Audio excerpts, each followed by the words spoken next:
Uma compra de um imóvel ou venda, né? Ela envolve aí um contrato de compra e venda, envolve uma escritura pública e um registro, tá? Então, assim, vamos lá pelo contrato de compra e venda. O contrato de compra e venda ele é um documento particular. Ele é feito pelas próprias partes, não precisa fazer no cartório. Ele pode ser feito numa folha de sulfite aí no seu escritório, ou até, em último caso, fazer a mão mesmo, escrever a mão mesmo ali, que não tem problema não, tá? Ele é apenas um documento particular que serve para firmar cláusulas, obrigações, multas, entrega de documentos, porque quando você está comprando um imóvel da uma pessoa, essa pessoa está te vendendo, ela tem que te fornecer uma série de documentos, então você tem que colocar ali no contrato de compra e venda os documentos que ela vai te entregar e a data da assinatura pública no cartório. Tá?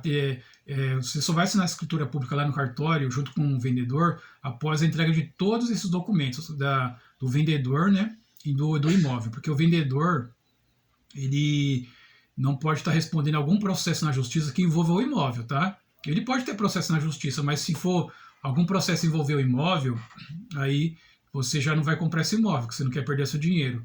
Um exemplo disso, digamos que ele tem uma dívida com algum credor, tá? E esse credor entrou com processo contra ele cobrando essa dívida, e ele foi condenado a pagar um valor para esse credor.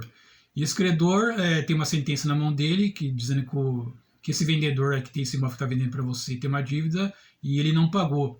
E o credor lá dele entrou com um processo de execução contra ele. Aí nessa hora aí, ocorre que todos os bens desse vendedor fica comprometido. Ele não pode estar se desfazendo dos bens dele porque ele tem uma sentença contra ele na justiça e os bens dele estão envolvidos. Então, se ele vender o imóvel aí, é uma fraude de execução.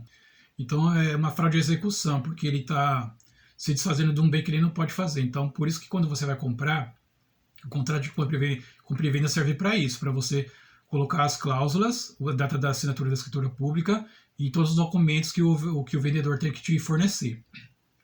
Tá? Então, e assim também uma informação importante, o contrato de compra e venda, tem muita gente que vai lá e compra o imóvel apenas com contrato de compra e venda, achando que está tudo certo, mas o contrato de compra e venda, ele transfere apenas a posse do imóvel. Você não consegue ir lá no cartório de registro de imóveis com esse contrato de compra e venda e registrar esse imóvel no seu nome. Não é possível. Porque para registrar no seu nome precisa da escritura pública, que eu te falei que vocês vão assinar depois lá no cartório. Então tem que ter essa assinatura, tem que ter essa escritura pública depois, tá? Depois da compra ali pelo contrato de compra e venda. Tá? Se ficou alguma dúvida, peço que comente abaixo que eu vou respondendo. E agora eu vou falar um pouquinho da escritura pública. A escritura pública, ela é o documento que serve como meio para o registro do imóvel no seu nome, tá? Porque, como eu falei, o contrato de compra e venda não dá direito de registro, mas a escritura pública sim, dá direito. Então, digamos que a compra deu tudo certinho, o vendedor te forneceu os documentos, está tudo certo, o imóvel não tem dívida, está tudo certinho, e vocês foram até o cartório assinar a escritura pública. Nesse dia, você como comprador já reserva o dinheirinho para pagar os emolumentos do tabelião, pagar o valor do registro, que o tabelião geralmente eles pegam esse valor, né, porque o tabelião ele manda essa escritura para o registro, e nesse mesmo dia da assinatura da escritura pública ali, você vai pagar o ITBI, tá bom?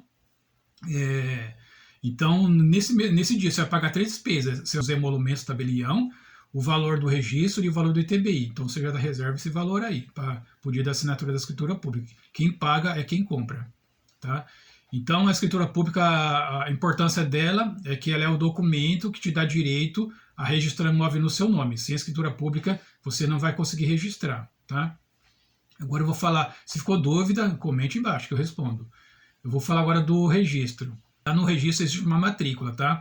Nessa matrícula, esse imóvel que você está comprando tem que estar registrado nessa matrícula, e lá no finalzinho dessa matrícula tem o nome do último proprietário, que seria quem está te vendendo, tá? O nome dele tem que estar lá na matrícula, porque se não tiver lá, ele não é proprietário. O proprietário será quem está lá na matrícula.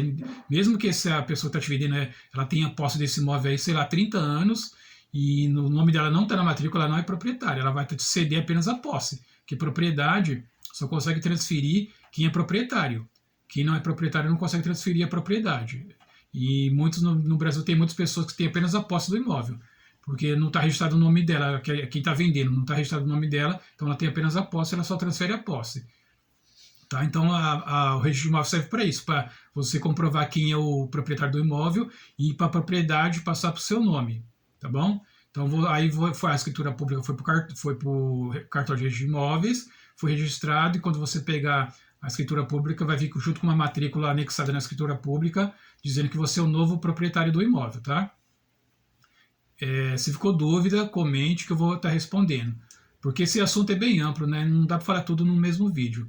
Mas qualquer dúvida pode perguntar que eu respondo, tá bom? Espero não ter esquecido nada. Se esqueci, eu respondo. E vou ficar por aqui. Peço que se inscreva no canal, dê um like, ative o sininho aí para receber novas notificações. E até o próximo vídeo.